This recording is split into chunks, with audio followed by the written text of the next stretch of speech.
Saturday night. Stardate 1312026.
All right.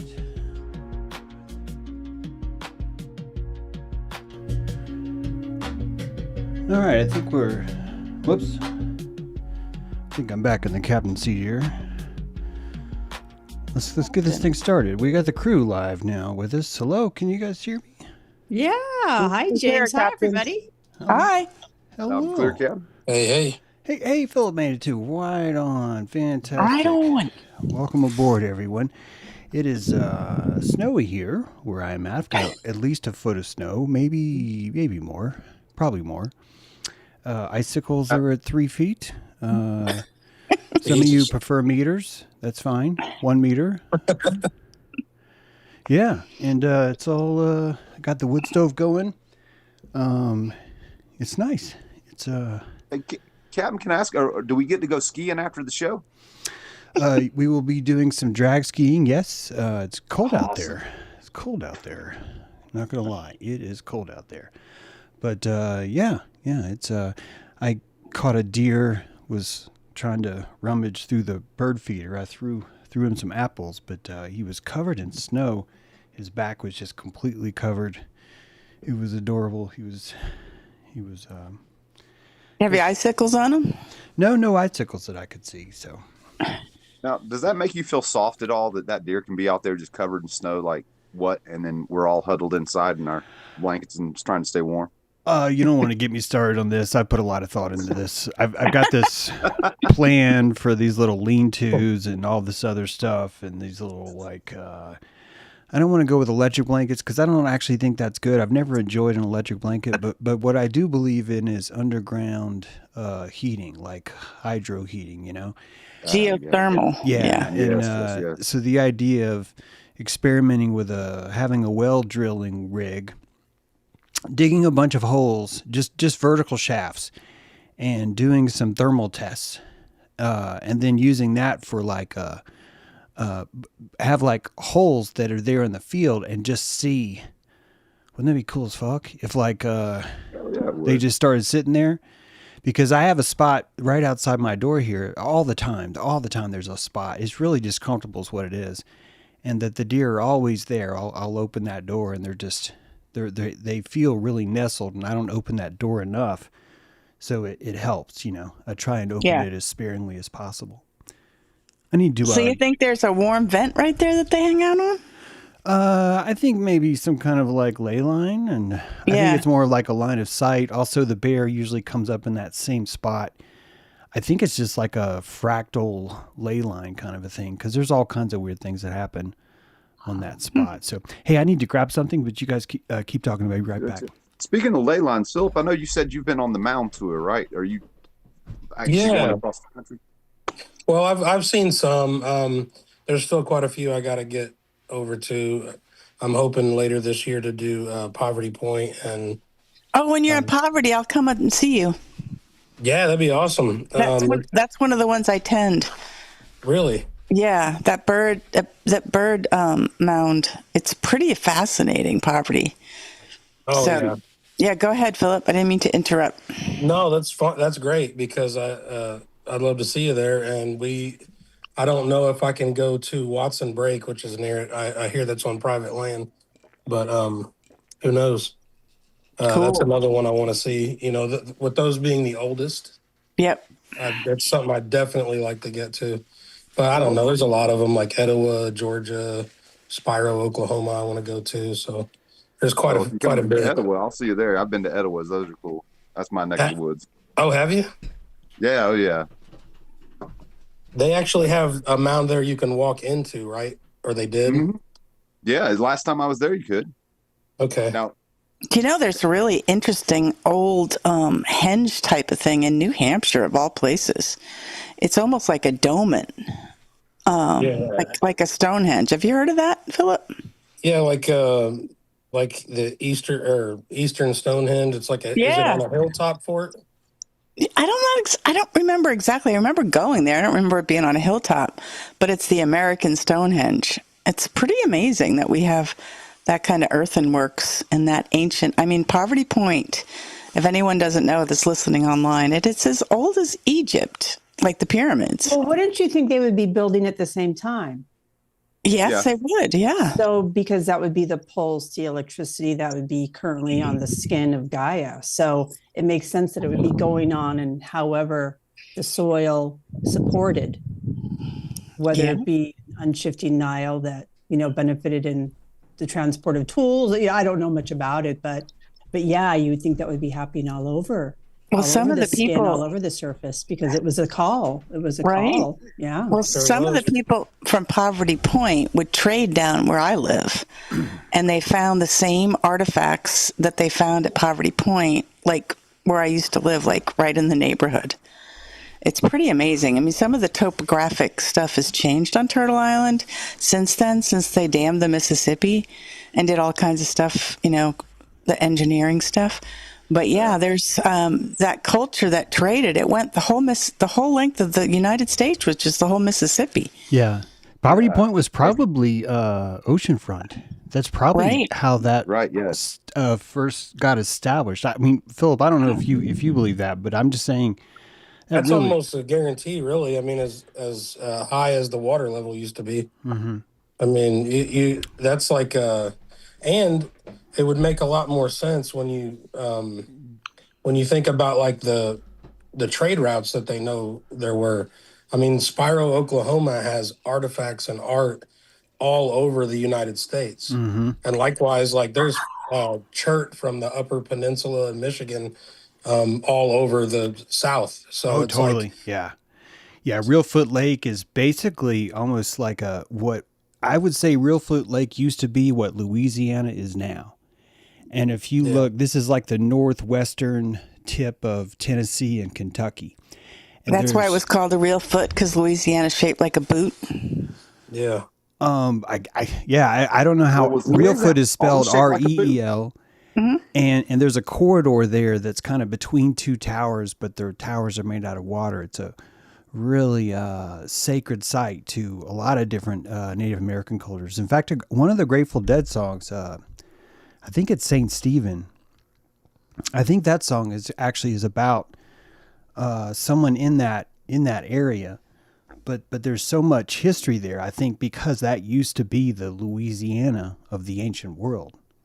So you got to imagine the coast. Where it is, James. Where It's is in it? the top northwestern border of Tennessee and Kentucky. So the flat top of Tennessee, right there, Not that far from region. Land Between the Lakes. Yeah, it basically is land between the lakes. The land between the lakes you could think of as being that sacred land between two towers. Even though there are a lot of lakes there, there's also the river does this really fascinating double twist. So it's sort of like two moccasin bends in Chattanooga. And if you consider how sacred that bend was in Chattanooga, they got two of them. So it's just like a lot of magic, a lot of ancient history that would be there, especially with, just like you're saying, that chert it's called Indian, or we would call it Indian money as kids, but it's just these really fascinating bits of coral that look like beads, like ancient beads made from a culture that's not here anymore. Petrified beads. Like, this is the best way to describe what you'd find. And then you're finding shark teeth. And then you're finding like ancient fish that are like, crocodile, like ancient Jurassic crocodile stuff, like just ancient bones there too. Just imagine all the Trilobites and stuff. dragons. Yeah, exactly. We still have those down here. They're called garfish. I don't know what is a gar. Is that a real fish? It looks like a big alligator. Oh, okay. They're horrifying. Stuff of nightmares. Well, they named them And they like eat them down here. They eat them, and they're full of bones. Well, Louisiana, Saucy I'm calm. getting less and less impressed with what you guys do.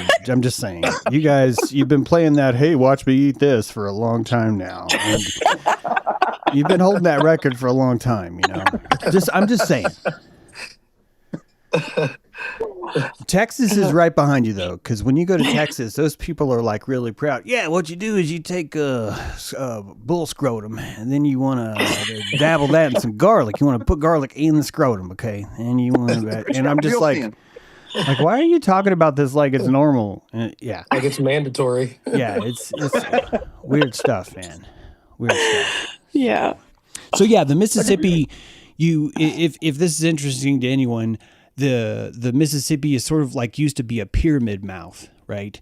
Like it was just a super wide opening all the way to Pensacola, way into Texas. Probably it was just a giant swath, and really, I would say Memphis would be about where it would sort of start to resemble. Hey, maybe let's fucking form a river around here, and but even then, if you think about Arkansas, all that is just underwater, So that whole basin, Mississippi River it ain't got nothing on the Mississippi Queen that came before her, like that just giant opening, just gushing, all that. And all that was brackish. Wow. If you think about Right? the brackishness of this creates that foam, that magic foam that every culture has a story about, where salt water meets fresh water. And this, of course, is a battery. So you can see how the entire Turtle Island structure was sort of came online through this recession of salt water, leaving all this fresh water. The fresh water is being pulled down, and then you just have all this culture emerging there first. This is probably where the source of Atlantis, those stories of the Atlanteans, the Aztec, pre-Aztec people that are probably the Atlanteans too. You could picture how maybe, I'm just saying maybe, because I know a lot of people have a lot of romance about where Atlantis is, and I don't want to ruin that. But maybe having such a wide open swath like that would give you an island within an island within an island, especially when you look at the Gulf of Mexico. It's kind of already hinting a shape like that. Yeah, it's incredible because one of my shaman sisters lives up in Ontario on the Granite Shield, and that's where the source of the Mississippi comes from. It's a very small bit of water coming up, and it's just amazing what that feeds. It's just an amazing experience, that the Mississippi before, and there's some topography maps of how it's changed, all the different shapes that snake has taken. Yeah. It's amazing. Yeah, it's a I thought lot. it was fascinating looking into how the Corps of Engineers over time have adjusted its flow. And I don't want, speaking of the Mississippi, have y'all heard the fact that it's losing water because of all of the engineering that's been done in the water table, Mm-mm. the aquifer. Excuse Mhm. me. Apparently, the aquifer under there has been so depleted that the river itself is replenishing the aquifer, but that's reducing currently the flow of the Mississippi drastically, from what I've heard. Well, if you look long term, I mean, I don't know. I'm not saying I know this, but if you think about it, the entire Mississippi has been drying up since we've started to find it, right? Like, Yeah, if you, she's wild, and they Yeah. damned her. it's Yeah. well, it's also been, I mean, even before we dammed it. I'm just saying, if you Oh. think about it, look how much wider the Mississippi used to be. Right. Look how it Been is talking- now, and even Louisiana being below below sea level. I used to think that was like, they used to really blow my mind. It still does. But if you think about Mexico Only some City, of it, James. There's Mex- some that's above. Mexico City's the same way. Yeah. That place is huge, and they're like, yeah, let's build this underwater. That's not the only city, you know. Most cultures, it's interesting how we sort of grow like rice. Our cultures tend to grow in this paddy sort of swampish land like that. So Kind of Yeah, they- turtlebackian, you know. yeah, They need that ridge it and really swale. is. Yeah, it's so turtlebackian because that legend of you're taking muck from the bottom and you're putting it on top, and you're taking muck from the bottom and putting it on top, and if you keep putting enough muck on top, you've developed your own land. And this is the perfect way to stay away from other human predators if you think about it. Like, these fuckers are crazy. Let's go out in the middle of the swamp and just pile up a bunch of fucking mud. And it'll be so gross that no one will see us. We'll hide in the mud for a long time. We'll hide in the mud and we'll poop there. We'll poop there. We won't leave. And then food started to grow. And they're probably like, oh my God, my poop's magical. It's like, Steve, it's not your poop, okay? I think this is just how the world works. It's like, why'd you call me Steve? You get it. The whole thing fills itself in. But it's like, that would teach intelligence. That would teach a colony to stick together. That would force people to conform to a culture because of the fear of the predators that were like, fucking hey, man, there's jaguars everywhere too. I forgot about the jaguars. I can't believe I forgot about the jaguars. I mean, you're there and you're just like, oh God, yeah, you ready to go to sleep? Yeah, sure, honey, let's go to sleep. Yeah. I hope I have good dreams. Yeah, I hope you have good dreams too. Yeah. Yeah, I'll see you in the morning. Yeah, sure. I'm sure you will. Yeah, what do you mean sure? Oh, I'm just saying, yeah, I'll see you in the morning. Everything's normal. Everything's fine. Yeah. I don't know what they sound like at night, but the mountain lions sound like a woman dying in the woods. Yo, they do. Screaming. It is terrifying. There's actually a Native American creature. I found this out today. A Cherokee legend of it's a mountain lion, but Lori, it has two sets of arms. So it's Two sets of what? It's a 6-legged mountain lion. Yeah. But Get but the out. top arms are not like, he doesn't really use those to move around the ground. Those top arms are sort of like a centaur, you know? Mm-hmm. So he's basically 6-legged, but it's a mountain lion. And This is a real shit. creature? This Yeah. is real? yeah, it's a Cherokee. Like alive now? It's a Cherokee legend of Okay. something Sounds chimeric. yeah, totally, exactly, yeah. Cherokee legend. I forgot his name. I'm going to see if I can find it again. Mountain Wampus cat. Wampus. Thank you. A wampus. A wampus. I'm imagining it. Yeah. Me too. Yeah, you just say, thank you, Brad. With Wampus. everything we've been talking about with jaguars, it seems to be sort of connected in terms of the mythology around Totally. that, doesn't it? Yeah. Werewolves. Yeah, werewolves, jaguars. There's a were. What did we just find? I just that dude did this cool video on the. Oh yeah, I saw that. Wasn't it the were jaguar? Yeah. The were jaguar. Yeah, he freaking did a video. Did you know that video came out 5 days ago? That Yeah. dude Saw and that. me were drinking from the same river. Do you see And what I he mean? was- Like he we was were going drinking to at all the the same places. time. I know we were drinking the same time from the same river, and the algorithms posted it, and I'm just like, look at Isn't the that time. great? Amazing. Yeah, this guy. So I'm not giving it away. I'm supposed to. This guy talked about the Aztec or the Mexican or Nahuatl legend of the were jaguar, and that these people would transform into Versipellis, this idea we've been talking about in Rome, this ancient Roman werewolf, and it's the exact same thing. Yeah, really. I loved how he tied it together too in the three interpretations. And of course, so the one was the idea that it was just a psychological turning, like we've been talking about, just a embodiment. Then the other was that it was a physical transformation. But I kind of really dug what he's saying about the third one and saying how it was taking the aspect of the apex predator of the jungle and all that fearsome ability merged with the highest of the civilized mind. And I really thought in terms of the two towers, that was very sort of interesting the way he was pulling that together in that mythology. Yeah. And that connects into the Peruvian, Caipacha, which is the jaguar. It's that energy of that cat. And then the jaguar also has that cosmic aspect of Totally. the connection to the stars. Yeah. It's also the first sun. And if you think about how much the jaguar teaches you, because if we're playing this game of survival, the jaguar is there to terrify you. And when he eats you, your attention becomes his. When the jaguar eats someone in your village, the entire village now worships the jaguar. I'm talking about that word worship and where your attention goes, right?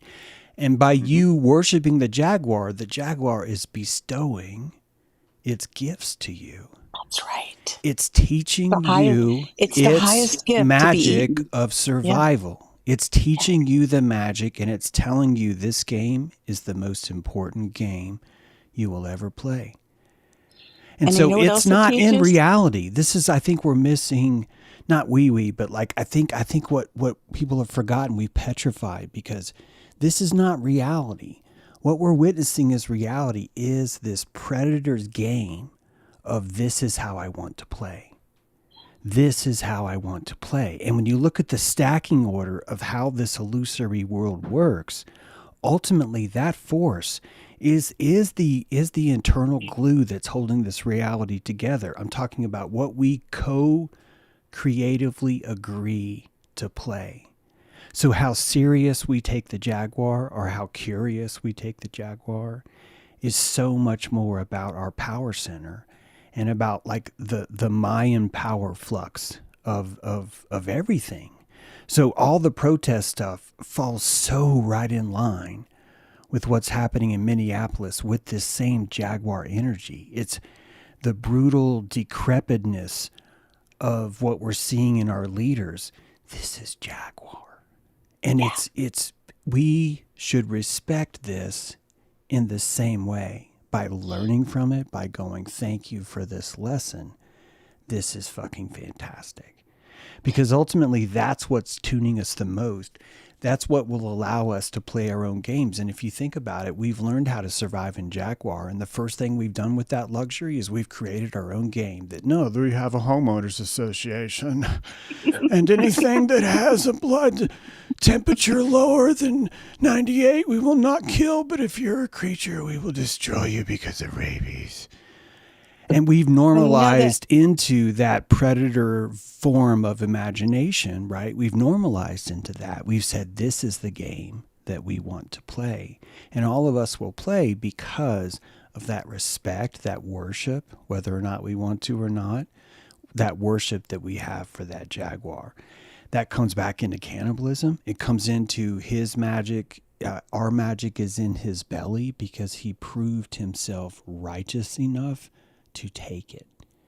So even our edibles, even the things that we eat, it's such a primal kind of magic. It's like the first form of gaining wisdom is that to digest these things is to learn their definition, and that definition becomes you. So there's really no, even though you think the predator wins by eating you, think about how much power you have by being digested by something like that.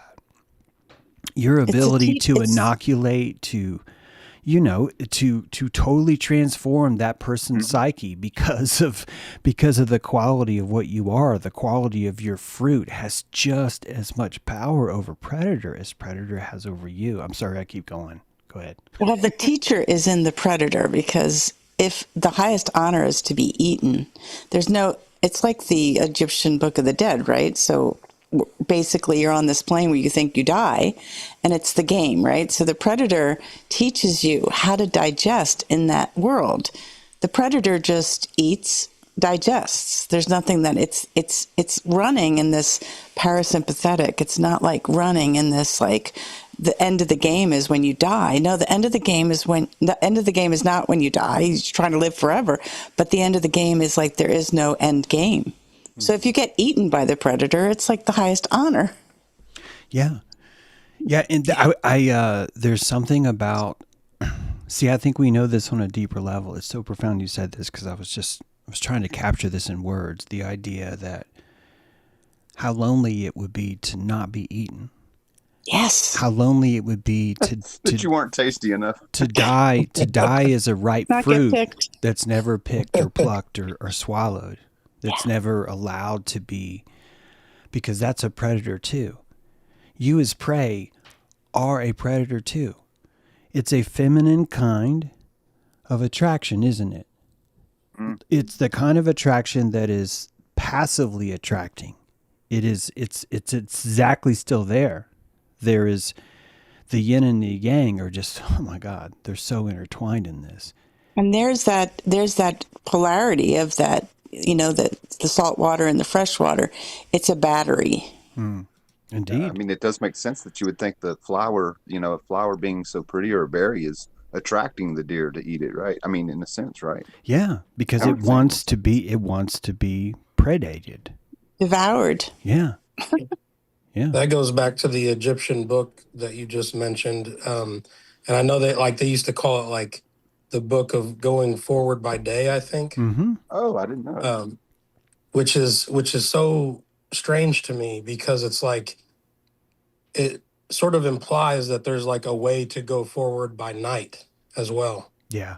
Wow, right? Yeah, that's interesting. I had not heard that that's what that was originally called. That's very interesting, because it does kind of transmute the idea of death as this sort of finality or scary thing, right? It's like that we're afraid of the dark, we're afraid of the night, and that's just the latency again, right? That's where the next thing grows from. Like we've talked about before with the magic of the vulture and things like this, the things that decompose, like the things that break it down, is the exact thing that opens the way forward.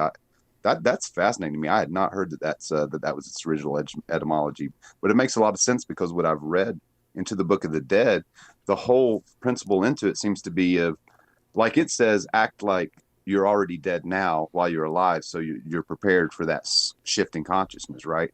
So that when you transition. Yeah, so that's like the way to go forward by day is like to all the pious living and stuff like that. It almost kind of like separates it. Like what do you need to become at night? And I'm talking like a figurative night to bring in like some of the protests that are happening now, where there's a certain nighttime is not just nocturnal. It's also those times when you kind of have to become something that can survive in that sort of environment. So I just think it suggests that when you think of sort of that reverence for that they had for the dead, which is I guess why they called it the Book of the Dead, because they were essentially establishing that their culture was all about the death cult side of it. But I think it was just about that polarity. I think that they were suggesting that there's a way in which you go forward during this time and a way in which you go forward during the other. Well, what I think about it, I know James in his book, The Ark of the Baphomet, you call it the Book of Walking in the Light of Day, and I think of it a lot as spells. You walk around and you write down your spells and what you did during that day, so you can remember for the next day So I think there was so much spell casting going on. They had the boomerangs, they had the wands, and to recall things, to remember things, it was probably a lot trickier than now to keep it all in some type of scroll that you carry around in the book of walking in the light of day. I mean, that was such a great reveal. I was like, what? Of course, that was hidden right there. You would work your entire life to actually write this book for you, and you would be written into it. And it's actually the Genesis story, because the beginning of the book starts with the death of Osiris. And so it's telling you that Osiris has died, and this is the book of him walking through the light of day of his death. That's why you hear it called the Egyptian Book of the Dead, but then when you look at what it's actually called, it's the book of walking forward by day, or in the light of day. It kind of depends on which translation you want to take, but it's basically the same thing. So it's showing you. That's why usually the first drawing in the papyrus in your scroll, your Egyptian Book of the Dead, that you commission someone to write, the very first, not maybe the very first, but the beginning of the book usually will start with Osiris being entombed, enclosed in a coffin. Yeah. And that is the symbol of the death of what's happening.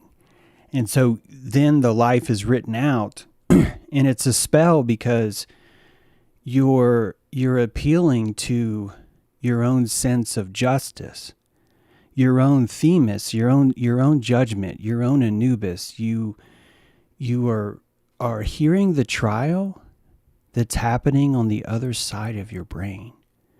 This other half of your brain that you don't know is you. And only now we just think it's you. So I need to clarify that. Right now we're calling the other side of our brain us. Like that's what we think. It could be it is a totally different person. But just to keep the story, you were appealing to that sense of judgment that you think is external. And so your book is an appeal, hoping that you will remember, and that Anubis will remember. That's why I'm saying it's hoping that you will remember all the good things that you did. So it's a spell of, here's my resume, here's my curriculum, here's my job history. Am I hired, or am I going to be devoured by this crocodile? And that this is the ultimate source of the theme of the book. But what you actually do through the spell is allowed to be different based on what life you lived, right? So each of them are kind of customized, but they're all kind of carry the same syntax of the same spell. I was thinking maybe. Yeah, I was thinking about if we wrote our own book. So we're writing our book of life right now. And you wrote everyone into the script of you, like Osiris was getting all his pieces back. And it's like the missing pieces is the book that you're writing. And everyone you wrote into your book shows up like as the perfect character in all of the parts of the book. So it's like once you get to that place where you're light because you're not thinking anyone's doing anything wrong, there's nothing broken. Yeah. But they're all playing these pieces in that book. And it's like, it's just fascinating when you look at your life like that. It gets so much lighter. The pieces in your cosmic puzzle. Right. Yeah. Yeah, it's all those spells are still here. We still cast those spells every day. I'm an accountant. This is a spell you tell yourself every day if you're an accountant. And you really are mimeticking yourself through every moment, aren't you? And you're downloading what you just were into your new selflet. And that selflet, it can be thought of as, a timelet of you, a singular piece of you is passed into the next piece of you, into the next piece of you. There's really does make it impossible to pretend that there's a side of the pool that you can hold on to anymore. That side is that's your imagination, dude. You piled a bunch of mud up, didn't you? You piled a bunch of mud up and you told yourself this is the side of the pool. And this is why you have those stories of the weasel that goes underwater. And it's funny it's the weasel because I think he lies to us. He lies to us because he says he found the bottom. He found the bottom, and he proves that he found the bottom because he brings us some grass, doesn't he? But we don't know that he found that in another pile. We don't know that that's seaweed. But he's lying to us because that's the only way we survive. Can you see how fucking profound this story is? This is most of Turtle Island's creation story, by the way. I would say It's almost platonic. yeah, it's freaking insanely. When I first heard it, I was like, that makes no sense. But just, I've really thought about it over the years, and it's so fucking dope. The character traits of the animals. Yeah, it gives it away. Yeah. It gives it away, Yep. doesn't it? Yep. Yeah, the whole thing requires the fantasy, requires this perceptive lying to oneself that this is land and that we can survive here because we haven't learned how to float yet. You know, we haven't learned how to comfortably stay in the sea. You mentioned the sea, and I think it's kind of fascinating to me because, we were talking last time a little bit. We touched on the idea of aliens, and the reason I thought it was fascinating because initially, it's this idea of the exoticness of aliens is the out there, but when we think about the deep sea, at the same token, you can think of exotic animals under the sea as being somewhat alien as well, Somewhat. And it makes Are you me kidding? talking Yeah. about. I'm just like totally bad. Yeah. It's Yeah, so deep. It's so much bigger. It's so much more scary. I think. That Leviathan, is that really real? Yeah. That giant whale thing. That was as big as an island. Yeah, it's hard to imagine how big things actually were and still are, and it's really hard to imagine. I don't think we can. I think that's why we came on land. I think we came on land to train. I think ultimately we'll want to go back. I do. But I think we had to come here to really learn how to train because it's hard to be comfortable down there. It's hard to be comfortable in that, It takes a very, very different fidelity. Imagine if we have gravity here. There's something about gravity that is another training ground. What if we went anti-gravity? Mm-hmm. Like space. The orientation. Isn't that funny though? When you go into the underwater, you enter anti-gravity. Yeah, in a way, Brad, you could think about it as the water is the training ground for like the vacuum, right? So land is the training for water. Water is the training for vacuum. Yeah. And each of those require more independence, require more sovereignty, require more shells, require more fashion. Honestly, it requires more fashion, right? Like really amazing fashion. The kind Special of fashion equipment, that you could go to the bottom of the ocean in. Yeah, James Cameron has the fashion to go 6 miles under the ocean. He's literally the only guy that has the fashion, the capacity to do that. And so as we emerge through these different mediums, as we master these different mediums, really we'd be mastering them with our ability to add fashion. This is just the shell, the nautilus, right? Our skin is all dead stuff. It's just all, hey, let's kill some cells. Let's kill some cells. And that's our skin. It's we're already doing it. It's all we really need. Not that we're lacking, but I think all that really happens is we learn to shed less power. We learn to operate more efficiently. Our epidermis grows. We're seeing it grow now through button-down shirts, through shoes, through cleats, through all the things that we place on ourselves, or sort of that we're reaching because we don't have enough power. We tap into the environment and we start to use it. So, but in a way, that is power because intelligence is a kind of heat. It's a kind of radiation, if you think about it. If someone tells you a secret, hey, I'm going to show you how to build a fire. The only way that you would know that that's true is if you saw radiation coming from these sticks. So technically, no one teaches you how to build a fire. They show you the magic of radiation, don't they? They show you how to create the radiation that exists. And you would only know that if you would create that radiation. So if you remove all the words, all the books, all the pages, all the language, what actually was transferred we call it knowledge, but it's really energy. Yeah, Showing right. me how to build a fire is giving me a kind of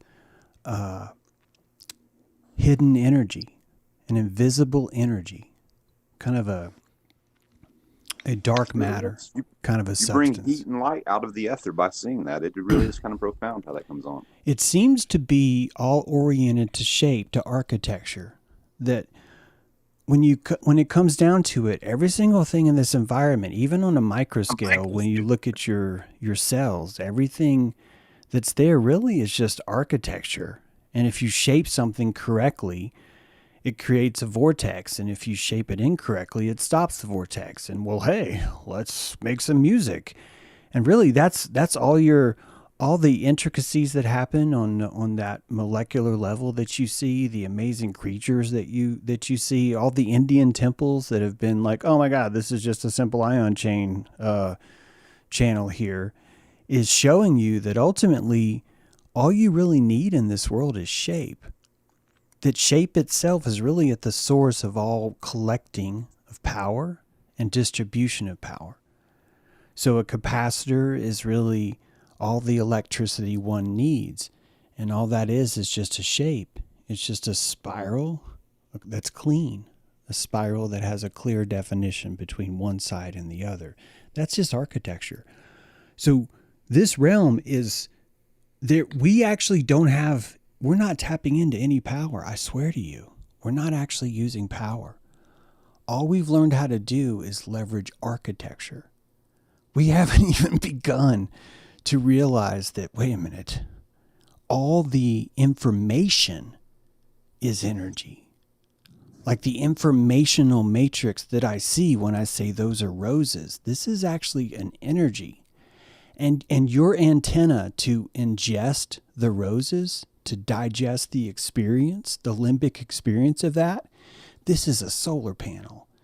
This is something that photosynthesizes one kind of light into a different kind of energy.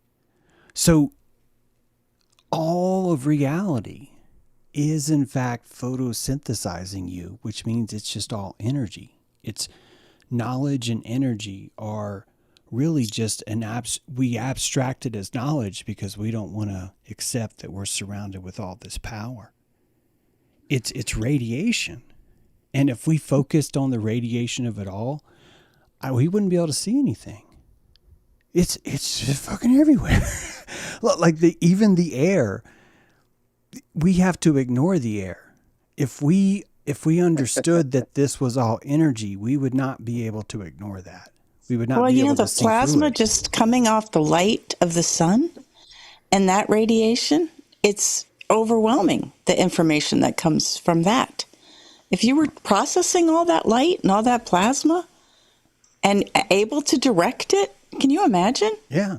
Yeah. And we do. I know. That Van Allen belt, this, Yeah. if you look at a The picture of Oort that. cloud. The Oort cloud. It The Orca looks, cloud, what? There's an Oort cloud that's this plasma good, yeah. beings. It's actually alive. it looks It like has consciousness. it looks like an aura. And Yeah. the shape of it looks like a human body that's hurling into the sun. I'm not saying he has arms, but it looks like his arms are held at his side and he's just Yep. dive bombing headfirst into the sun. And Yep. this is the radiational spectrum of this. This is a dome of electromagnetic aurora borealis. I mean, that's not the right word, but it's like that kind of plasma. And the conspiracy of it is the number one plasma this scientist was just murdered last month for plasma research on this exact power that we wield within ourselves. It's crazy when you think about the sun and the plasma and the Oort clouds and the energy that is unharnessed, like free energy. Oddly enough, him dying brings him into the conversation a lot. This conversation. Yep. Yeah. You know what I mean? Yep. Yeah, his magic is in our belly, isn't it? The reality the eats jaguar. him. The reality eats him. And the digestive system of this giant snake that's eating us, which I think we can just call it time. Like, this would be the closest thing that we could perceive to being digested without just freaking out, is that we'd just be like, no, man, that's just time. It's just time. And this would, Well, think about it on this would level be as well, make the fact sense we're because talking it's in reality, but you can now accept it. There's nothing you can do about it, is there? There's zero immortality. Like, it's nothing but the anti-mortality. So the entire thing would look like the most politest version of being eaten. would be having a watch on your wrist that says, "Oh, look at that fucker. That's a beautiful watch." You know? And isn't that funny though? When you talk about the watch you wear and the legacy you leave for how fancy you are, but when you think about like sometimes the legacy, right? If you think of things in that way, isn't what that is an appeal to of like, I want the world around me to digest me because I want to feed the world around me. Yeah. You know what I mean in that context? Exactly. Yeah, and I've been digested for 50 something years. And different people have been digested longer and different people have been digested for shorter periods of time.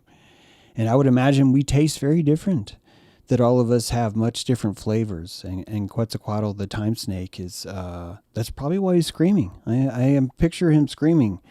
And I think it's probably screaming because of how he tastes. He's like, you guys are so fucking good. Nom, nom, nom, nom. God, you guys are so good. Oh, and now we're getting in the future. Oh, the aluminum. Oh, it's like pizzazz. It really matches chicken. You know, and we're like, hey, what do you guys taste like? It's like, you guys taste like chicken, but I don't mean that disrespectfully. You guys are great. Oh, God. Your chicken is fantastic. Oh, you get the Hawaiians. Those are my favorite. Hawaiian chicken. Seriously, the best way to prepare chicken, in my opinion. Anything with pineapple's better. Yeah. Yeah, he loves pineapple. I was thinking about, balancing ourselves, whether it be from our left side to our right side or our feet to our crown, and how you find the center when the opposites recognize each other. The left sees your right, and that works so much in movement. You see how your body responds in kind if you're kind of doing some movement that mirrors itself. But I think that happens within us too. Yeah, totally. It's like a cog in the spinal, and then you guys in spinal is basically pineal. Ooh, yeah. Pineapple is pineal. Also, space and time is spine, and that's very close to yeah. spine too. Yeah, so spine. And I was thinking about the circuits of like the Quetzalcoatl of the. Does it come from the Draco like constellation, like the North Hemisphere, the North Star, and like what would be its counterpart, its antipole? Would that be the Southern Cross, like like the resurrection of like the new homeoluminous creatures that we're going to connect our poles and connect that circuit and make that hoop? Yeah. Or like there's something cosmic afoot. Yeah, I wonder if you could picture the snake eating its own tail, Quetzalcoatl, as the spiral of the Milky Way. Yeah. That it has that galactic center, the torus is there, and all of the edibles are basically like neurology, because it's more about the witness constellations. That this is a spatial map of every witness constellation that could be born. And having all of those nodes on and spinning in real time acts as a functional, intelligent physics engine that doesn't require you to have to render the universe every single time to see something. So you could think about the time snake as a living reference. The Akashic record itself would need a universe that's spinning itself up and running itself all the time. And where you chose to place your needle would be somewhere in that galaxy. But because we are in a different dimension, I want you to think about it as that spine. The cursor, they have the cursor can be placed. The Quetzalcoatl can place its cursor on every time frame and inside a certain place. You and I are being digested, so we are in a certain spot inside of its stomach. but its understanding of what it's digested would be the complete meal, right? The entire cycle of French fries and the after effects of French fries. So this kind of digestion is it's really all the energy the solar system would need, because it's architecture eating architecture, right? Spatial shape, the lack of matter, and the matter is just spin, and the lack of spin, which is really just color. So it's a light computer running on color. It's eating its own information because it has to be placed in a spot that can be referenced easily. So it's like on all the time.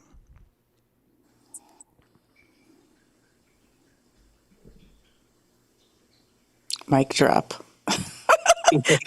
Right.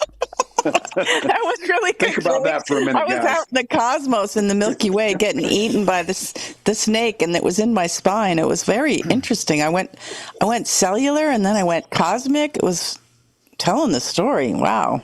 Well, if you think about your DNA, that would be the DNA. I know. The spiral of the DNA, if you want to think about, I know there's that weird drawing about this is what Earth's supposed to look like when it's spinning around, and it's like this weird ka-chunking spiral thing. Well, that's kind of what DNA does when it coils. So you could think about that time snake being this, see, each of us is our own universe.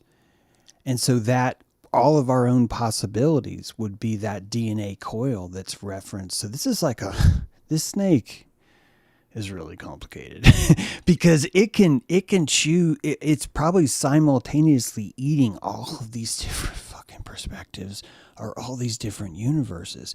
It's eating all of them at the same time. And by eating it, isn't this just what happens when you trace an electron? When you trace a photon when it passes through a slit? Like if you force yourself to stare at it again. When you're forced yourself to stare at it, really that's eating it, isn't it? You're eating the event. You're collapsing the wave. And this is really the entire definition of eating itself, of the snake eating its own tail, would be this processing of every possible bit of information that could exist in real time, eating itself. That would be where your needle is, where the needle is on the record. And that's how when you collapse it, is as that snake eating its tail, collapsing it, watching itself do it, then it creates everything from there. Exactly, because it would have to, because your witness is the thing that's causing the collapse to fulfill itself. So it's like that, all the dominoes, technically they don't fall unless you're watching it. Unless you're watching it, it doesn't fucking happen, man. And so the only time we can run this computer is we have to be spinning it up, and each of us have to be eating our own universe. We would have to be eating it in order for it to be accessible. It would not be online. It would not be running. There would be no access unless it was always on. And this is one of the biggest problems that not only AI has, but all 3D physics engines has, is that the owner of the company will want something to happen in physical space, but you've got a game that's got so much technical math in it that creates all the particles, all the leaves, everything to fall, and they're expecting the world to be fully controllable. They're expecting that every freckle that they want is going to be exactly where it is, and those kinds of systems are... it's not because of a limit of technicality. Those systems are impossible by design. They're impossible just on the spectrum matrix of what we would need in our world to have this kind of... The randomness is a requirement for the predictability. And you know what I think it is, James? I think it's that they're trying to stay on a straight line, and nothing is straight. Yeah. It all loops back to that snake. And when you try to be that predictable, it's like it doesn't work. It collapses on itself. It doesn't work. It has to connect to the positive and negative have to connect to each other. Sadly, it's even worse because it works and it destroys itself because it works. It works and then it destroys itself because it works. So there's this constant omniscience engine, this constant, look, man, we need everything figured out. We need everything figured out. And that creates the fascism, and then the fascism kills itself. And then it has to start with we don't know shit. And then that's the manure it needs to build itself again. So yeah, it's a vicious cycle, but the viciousness is the only reason why it works. And that viciousness, is caused by the architecture of the difference. You'd need the difference. The difference would measure, I think, how complex your world could even be. So it's gonna look like hell. It's gonna look like a jaguar, you know. Yeah, like Renee was saying about the movement, right, Renee? How it's in that movement that you find your center, right? Oh my. Yeah, how you recognize your opposites. Mm-hmm. It's really just been coming in. Yeah, I know you guys know I do a lot of play and a lot of I have a lot of toys that I play with in my playhouse. But yeah, just really noticing my left and right interact on a more like I'm just aware of it. I'm aware of the conversation of the left and the right side of my body more so than I ever have been. So it's really tightened it up. You know what I mean? I think these spirals are going on such big loops out with the political world and just even our internal worlds. I talk to a lot of people, a lot is going down. Yeah. And, you know, how tight can you keep your pole position while everything is spinning? You know, so you being the sun, you being the universe, you know, that's kind of your job. Like, how do I hold myself within this spinning place? So yeah, it's really potent. I'm just so grateful to be as in tune with my body. I've been doing this for 6 years, and it really starts with getting on the ground. You just gotta get on the ground. First thing, it's mandatory you get on the ground to really play with your left and your right side. I So was it's thinking kind of about getting back to the basics, like before we learned how to walk. We got to get back to that to understand our bodies so we can tune ourselves. The attunement. And you know, I was thinking, Renee, about babies crawling and the left, right. You know, when you're doing your legs, it's really good to get on the ground and crawl around. Oh, for sure. And I was thinking about Philip going to the mounds and doing, you know, watching the indigenous, how they're doing that dance of the balancing on one foot and the other foot. Yeah. It makes me so proud to be born on this soil. Yeah. It really does. I'm so proud to see the native culture so strongly held. I love that they've stayed as strong as they have, really holding the soul of this place. And to see that regalia and my dancing, it just, you know, I just love it so much. And I feel that in my feet. It wants to connect like that and dig. I want to dig into it. Indigenous, right? Oh, nice. Yeah, indigenous. I love that. That's great. Well, memory is stored in the body, right? Yes. And it's stored in the soil of Gaia, you know. Yeah. So it's the genius is right there. The dancing that's the potency, right? Oh my gosh! You know, right? I did this ancient ceremony at Machu Picchu that was gifted us, and it was a dance of the spiral in. So you left foot in the spiral in. So you put yourself like a corkscrew. Yep. Foot out. And then we waited for the sunrise, and then the sun would get the sacred branch of nature that was held, and then we would like get initiated, and then we right spiral out into the sun. Nice. So that balancing of that inward left into the earth, Oh, very cool. and the right outward spiral into the sun, connecting that two-stranded DNA, like running the current, you know? And I think that, you know, from watching Philip and what he's getting, the remembering from the mounds, from that ceremonies that are done there, all of this is still in this Turtle Island. It's all here for us to remember, you know? There's no shortage of people that have done that too. Like, the more I dig into like mound building cultures, the more I realize that this happens all the time when people go to places that are sort of, especially in this country, like that are kind of like cordoned off as in the name of preservation or whatever it is. There's usually some politics associated with it, but I don't really engage in that. But like, just like when people go there, they have these And I can't tell you how many people I've met at mound sites that are just like, yeah, just I have these crazy experiences here. And even like uh, Carl Jung kind of had his big breakthrough moment at a mound. This was in Europe, but like it's kind of the same principle, you know. Mm-hmm. Mm-hmm. Oh, James, you have to tell them the story of Kohika, Cahokia? and the Cahokia with the horns. Oh my We have goodness. oh my gosh. Oh my goodness. You Renee want and to I. tell it? Well, please feel free to please Yeah, feel go free ahead, to Ed. fix it if I mix it. But yeah, Renee and I had just a really I've always wanted to go there. It was really great that we got to go. That was your first time too, right, Renee? Oh, for sure. Yeah, Yeah, first so- time in that part of the country for me. Yeah. Yeah, so it was really special. You know, with all the stuff we talk about, to be able to go there with her, and we it was already beautiful once we were there, and So gorgeous. Where is this? this is Ohio? Just outside of St. Louis. St. yeah, Louis. yeah. But I'm Illinois. trying to think which Wait. state it's on because it I'm not I sure could which see the state it's in. arch. It's either Missouri. in Missouri From or the right mound. across.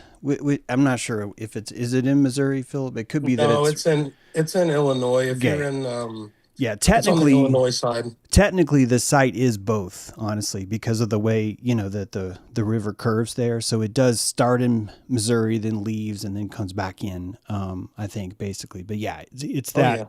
it's that moccasin, that cup that's right there. And the mounds are there. There's a lot of different mounds, and we were we were walking around, and we finally got up to the big mound. I think that's the Monk's Mound. And this is the main big one. I'm pretty sure it's called Monk's Mound, but it could be that's Yep. another. Okay, thanks. Yep. Phil. And we So we started. took something special with us up the mound. We brought an antler. I decided to grab this antlers that I had. It's sort of like a younger buck, but it fit between your hands, and it looked like you held almost like this weapon, these extra fingers that were these antlers, right? So it was a really Yeah. cool Egyptian wand kind of feel because Cool. the bone was still inside the antlers were Yeah. still there, so you could hold It it. was connected, yeah. Yeah. So you could put it on your Wild. head. Uh-huh. Yeah. Oh, cool. So we're walking through there, and this couple. And we go to the top, and then we're coming down. Was that to leave. okay? I wasn't sure if Yeah. it was after or before. Go ahead, No, we Renee. Why watched don't you the top, please go, and Renee? we Yeah. had a lovely vista, and then we're coming down, and we're just holding these antlers, and then we see this couple walking towards us. These two people, and they're holding a what kind Shofar of horn horn. is that, James? It's a A ram's shofar horn, a horn. shofar. Yeah, it's A shofar. I have one of those. it's a shofars. Jewish horn. I'm not saying that And you they can were blow it. Jewish, Yeah. but they may not have even known it was Jewish. So I'm not throwing that in there. But it's like, yeah, it's a traditional shofar horn. So it's like a spiral ram horn. Go ahead, Renee. Yeah, so we're walking down this path, and they're walking towards us, and I'm looking at the horn, and they're looking at our antlers, and I'm like, what is going on here? Anyway, we had this conversation with them, and this lady I think she prayed for you, James. Oh, I she think was there tripping something balls. Like that went on. They were both tripping balls. ball. I mean, I don't know if they were actually tripping, but they were on that. They were on that level. But They were flying. Oh, high. and- yeah. They had come to convert pagans. They had come to convert pagans into a certain version of Christianity. Forgive me, I didn't even ask. It wasn't because I was avoiding it. It was just such an It was so weird. fascinating. Because honestly, I think they thought we were muggles. I think they thought that Renee and I were like normies and that they were going to light our shit up. And they didn't know we were Luciferians. And I'm telling you, We even brought antlers. I mean, I don't know what else. yeah, we I don't could think do. they saw the antlers, Renee, because if you remember, those antlers are kind of small. I don't think that they saw. I think when I pulled those out, I think they were just like, holy shit, this is Jedi meets Jedi. This is, are we the good guys or are we the bad guys? And they're like, I don't know, we have a shofar horn. And we're just like, we have antlers.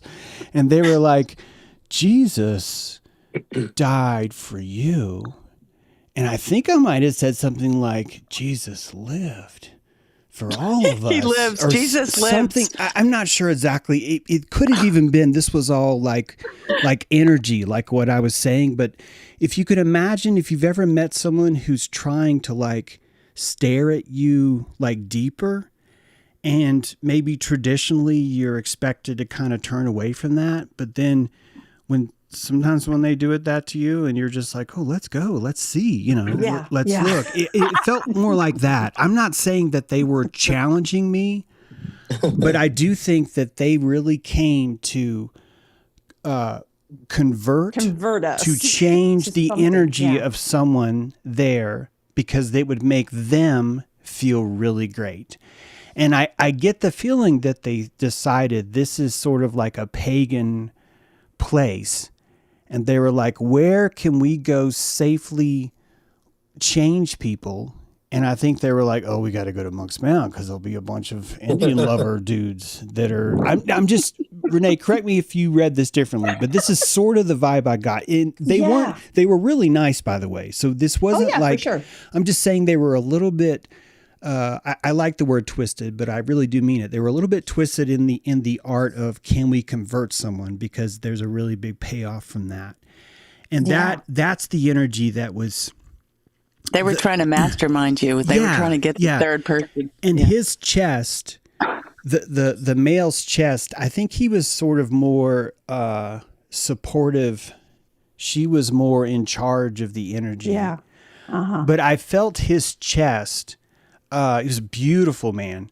And I felt his chest his energy get really fuzzy and clogged, because I was looking at him as deeply as he was looking at me, because honestly, it felt so good to have someone want to just look at you, it's because I get normal people definitely make eye contact with you. Don't get me wrong, but I'm saying it's rare to find someone that's like, I want to open my doors to you. And I'm just like, okay, let's fucking go, man. Let's do it.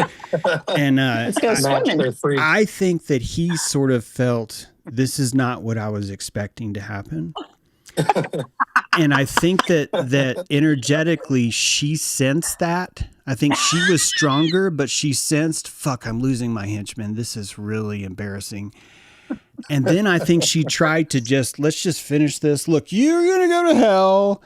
And I mean, she didn't say those words, but I'm just saying that was sort of the energy of like, look, it's really important that you find this sacred way to a deeper, it was like that. Yeah. It was something about, I can show you a deeper form of living. And I was like, oh my God, is that what you just said? Oh, yes. Let's talk about it. Let's talk about it.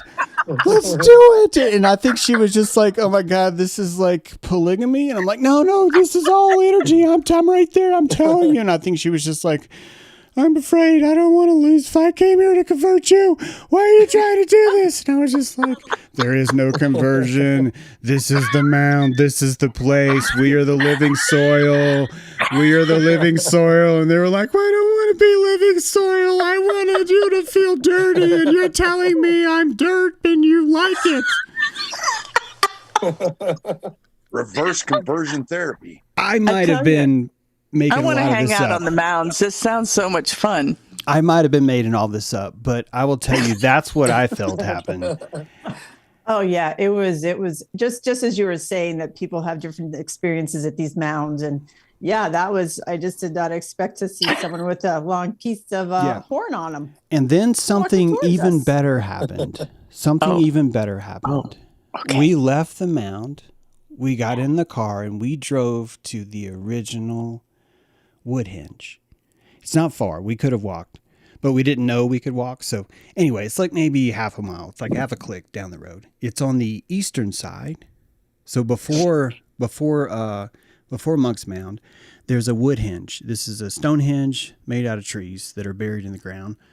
How cool. The fucking trees are still there. The stumps are still there in the ground. The stumps are still there in the ground. You can and you can see they've tracked how it's moved.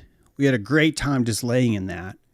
Yeah. And then as we left, this chick came up and she parked and she got out and she walked in the middle of that medicine wheel, and she was us, man. She was the exact same person as us. She was the exact same soul on the exact same mission, tapping into the exact same vibe. Do you remember that, Renee? Yeah. I felt so proud to be like, that's us.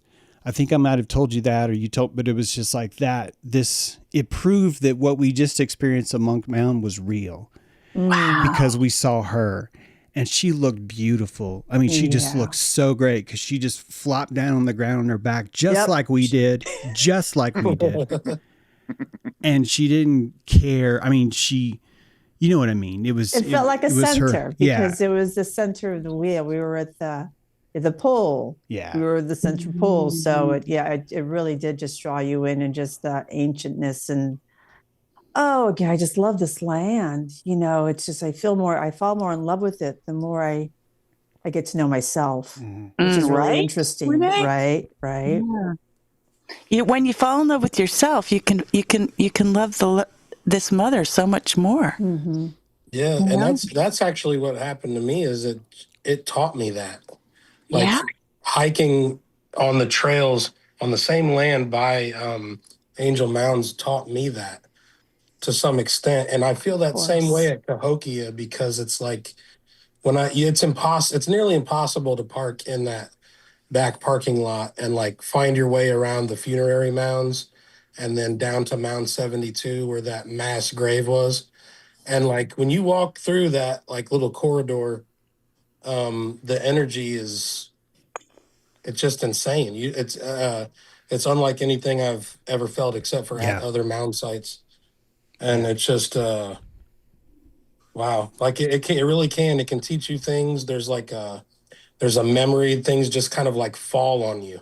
Where's this location, Philip? So, well, I mean, where is Angel Mounds? Take your pick. Oh, Angel Mounds is in my city. This is in Evansville, Indiana. Okay.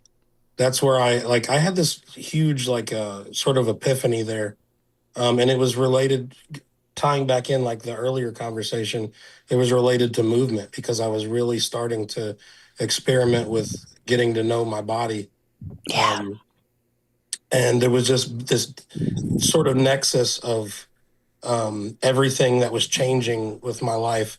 And it happened to spring out of those mounds, which is why I started exploring the Ohio mounds and then Cahokia and in Kentucky and so on. But it's every site. In any site that you go to, I would challenge anybody to go to any of them. And it's just somewhere there's going to be a point that calls to you. Mm-hmm. And the mounds want to explore you. Yeah. Yes. They bring you back to your center and they gifted you information? Yes. Yeah. I used to feel. Well, not just and curiosity. And that's where I learned to sort of open up the capacitor and open up the sort of dampener that we've put on our imagination and our creativity and everything involved with thought and memory, because kind of imagination sort of like swivels both of those two things at like a backbone. And it's really that's what it did for me. And I keep running into people who like articulate it a lot better than that. But when you go to these places, you will, just like you guys had that experience, you will meet some of the craziest, and I say that with like the most respect I can, some of the craziest people, like the one by Serpent Mound, there was like a massive crop circle right there. Yeah. And, I bumped into so many people because of that, and that ended up kind of changing my life. And it's just really beautiful to see other people doing that. Yeah, Philip, even the word crazy fits, because when I was growing up, I used to deliver food. I would bring food sacrifices to the mound in Chattanooga because there was a mental health center there, and there were full-time residents on the fucking burial mounds of Chattanooga. This is before people even had respect for things like that. And I was a Godfather's Pizza delivery guy, and I would drive my station wagon down to the lip of that mountain where the ancient people would gather at that Moccasin Bend, where a mountain comes to point, literally the meaning of the word Chattanooga. No one had any idea, and they put all the crazy people there. They put all the crazy people there, and I would have to knock on the door. I'd have to knock on the front door, then ask permission to go around to the side and knock on the side door. Then you knock on the side door, then the nurse comes out, then they figure out who the pizza's for. And sometimes some residents are allowed to order, and sometimes it's staff. And sometimes the residents would come outside, and I would be collecting money from like a really insane fucking person, like not violent, but like But they really, were the most, really those were the most crazy sane people.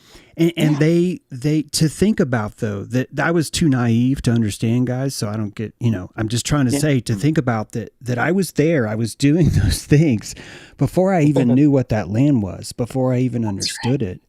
At one point, this bruja came out, this girl came out. She honestly drop dead gorgeous, just like, oh my God, what is going on here? And wanted me to smuggle her out. It was Oh shit.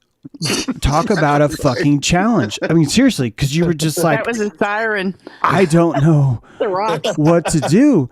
I don't know what to do. I don't know what to do. And before I even had to decide, thank God, one of the nurses or guards, I think they started laughing. They were just like, would you stop it, Kathy? And they brought her. Like, so it was just like, this apparently was like her, but it worked. Do you see what?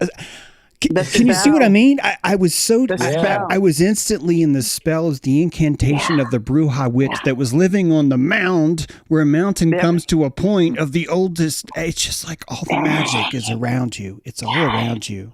It's all around you. It is. And it looks ubiquitous. It looks petrified. It looks like institutions. It looks like Godfather's Pizza. It looks like, the mundanity. And you're telling yourself you're white man. You're telling yourself, no, it's these people. It's the Native Americans are here. And you're saying that in front of yourself as if you don't hear what you just fucking said, that you are not fucking Native, that you are not American. It's absurd how lost we are in this shell.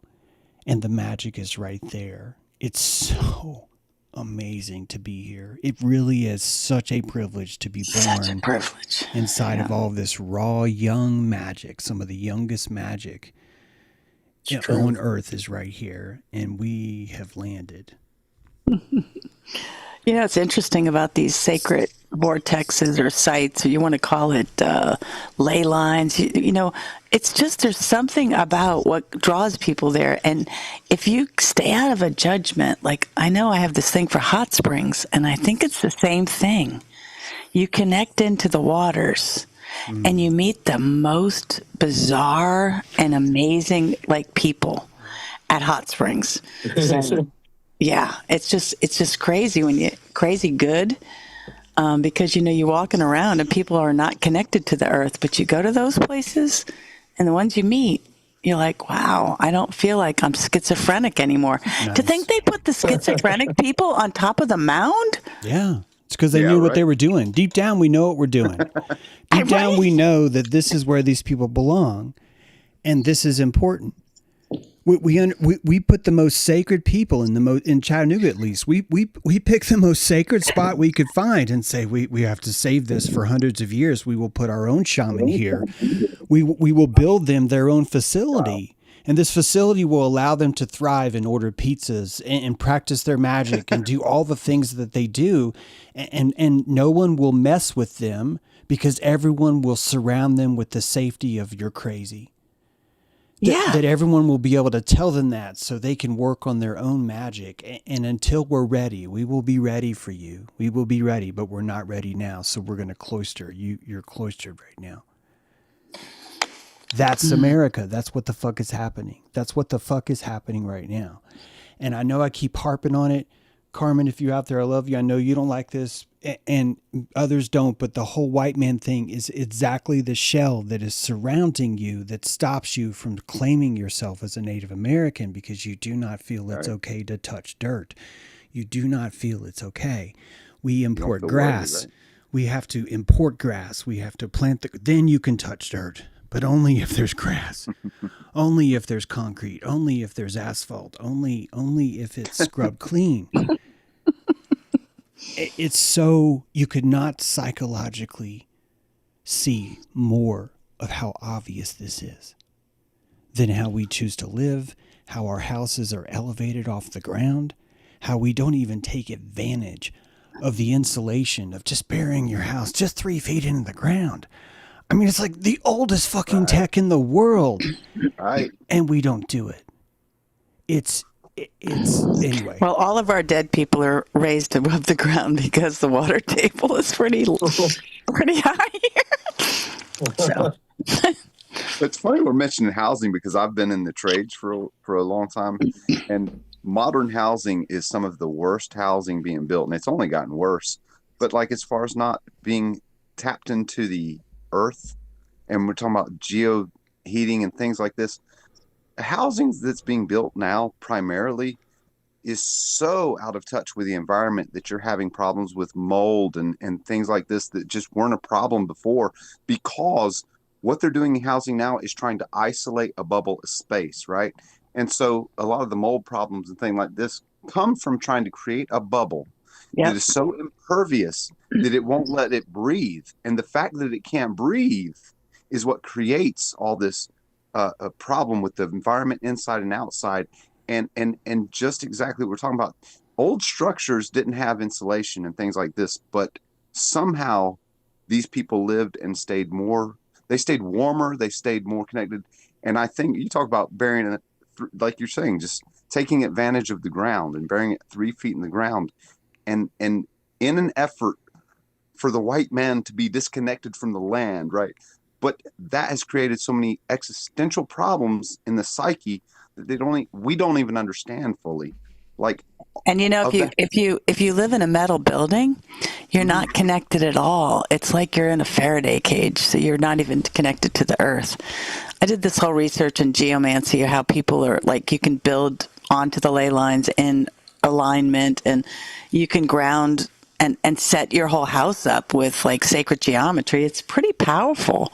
Yeah. Because we're a living creature, and to put yourself out of a living creature zone in a high rise or totally concrete without that being grounded into the earth, there's ways to get the concrete to ground and to maybe get more energy in a metal building. But, and all of the architecture of like the Fibonacci spirals and the cathedrals and everything, that's because it's a living, breathing building, and people are out of living, breathing buildings now. Exactly. And when you try and build it in an isolated sense from nature, it's kind of like, it's so inefficient. It's crazy.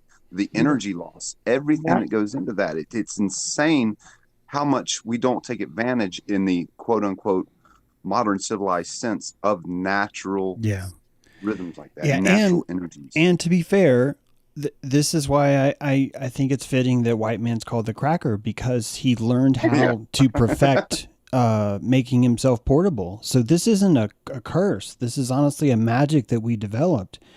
We learned to pick up our own roots and hold them in our arms and carry them a really long way.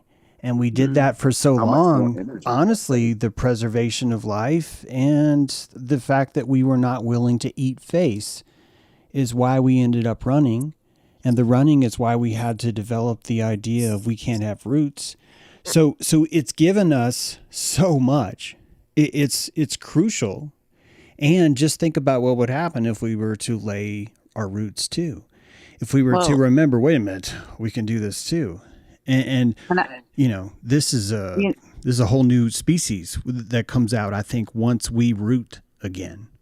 I think crossing a huge ocean is a big deal. To cross a huge ocean, leave where you were rooted, where my ancestors were, and that's a big deal. That's why I think it's scary. Being born and having my ancestors come to this place, I have a lot of pride with that. Yeah. Whether they were indentured servants, I know a lot of it was the Mormon religion coming to find the promised land, but whatever the path was, that took some balls and some vaginas.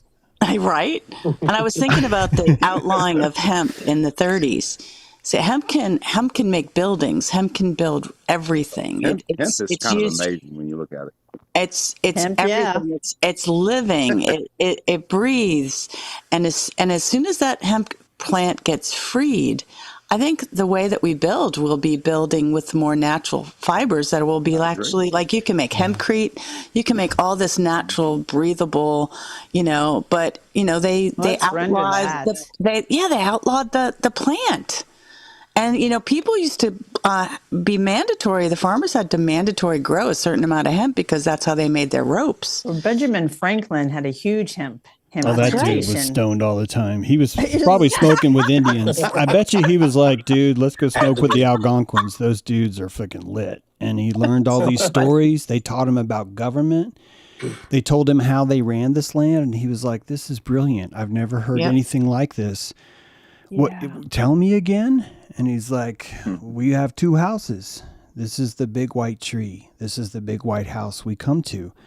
It literally is the longhouse. And on the left is this side, and on the right, it's all there.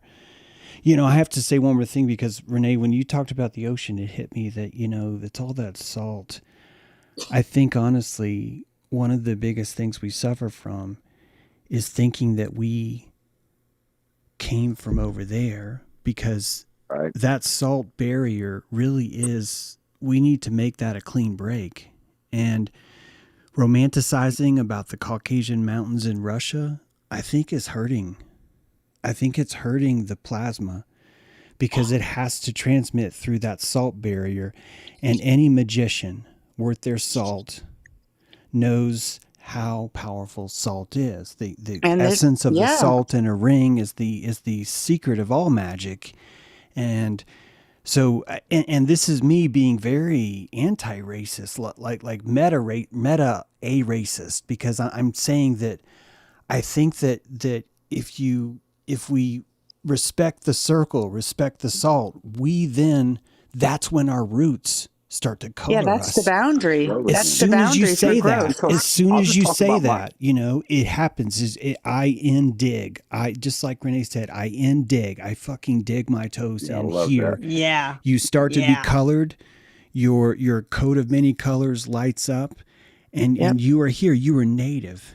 You are fucking your native. language actually changes too. If you really go in, you start speaking a whole new language. Right. And how about Renee? You talk about compassionating that. I know I have blood from across the ocean, but I also know in my heritage I've got blood that is indigenous that didn't cross that ocean. So it's a very interesting thing to, like you're saying, try and honor the genetics that came from across the ocean, and not, you know what I'm saying, not demonize it. But it is very interesting to we're talking about identity here, right? Yep. In my lineage, I've got indigenous blood in me as well, like that didn't come from across the ocean, as well as some that did. So it's a very. I think it's scary. I think it's scary to do what I'm suggesting. I think it's scary to really say, "What? I just have to wipe all that off." And I'm saying that I think it's going to be. I think it was already erased. I think that it was already erased, and the culture pretended to tell you this is where your umbilical was from. And I'm telling you, I think if you could remember back, I apparently came from London, a little bit of Ireland, and I guarantee you guys, if I was to go up there and I was to say, am I really saying that this is where I originated, that this ultimately is the only place that I came from, that I've been here the whole time and only recently moved? I think that's the fallacy I've been telling myself. And the fallacy is not about rejecting my roots. It's about honoring the tangible roots that you have now.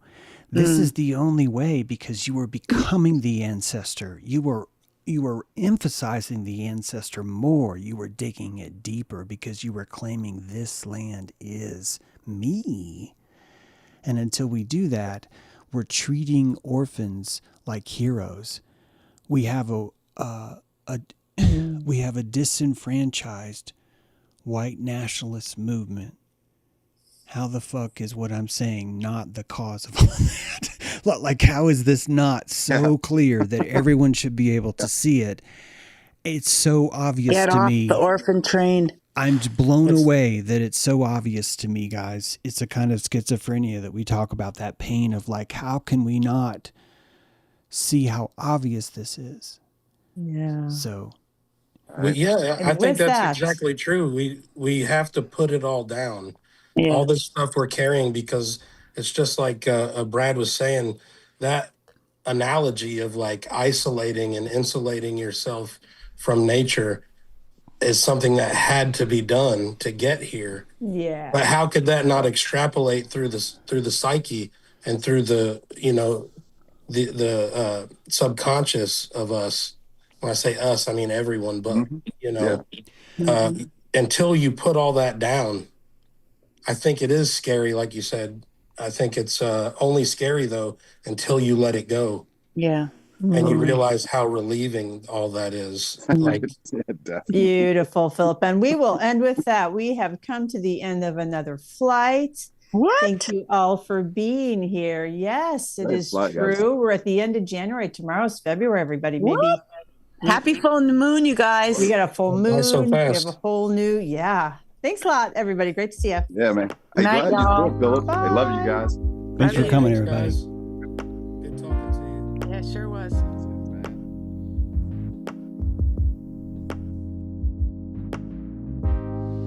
Like and subscribe.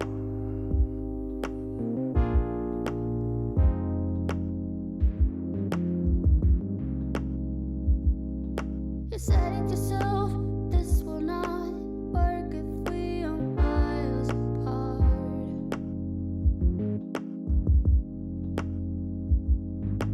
Wake up alone, your fans are closed, reach for something that you're not.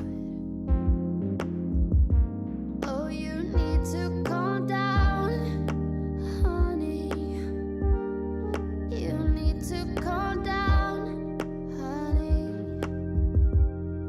You need to calm down, honey. You need to calm down, down, down,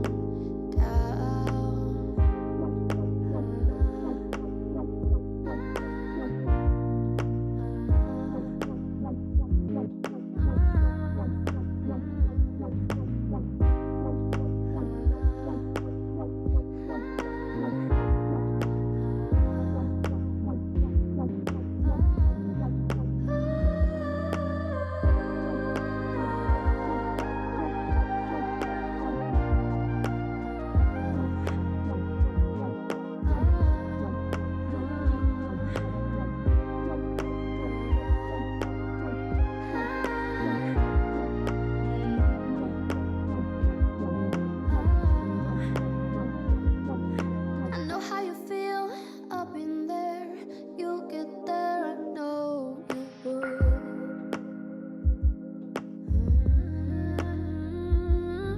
I know that you don't like your hair, but I think it's beautiful.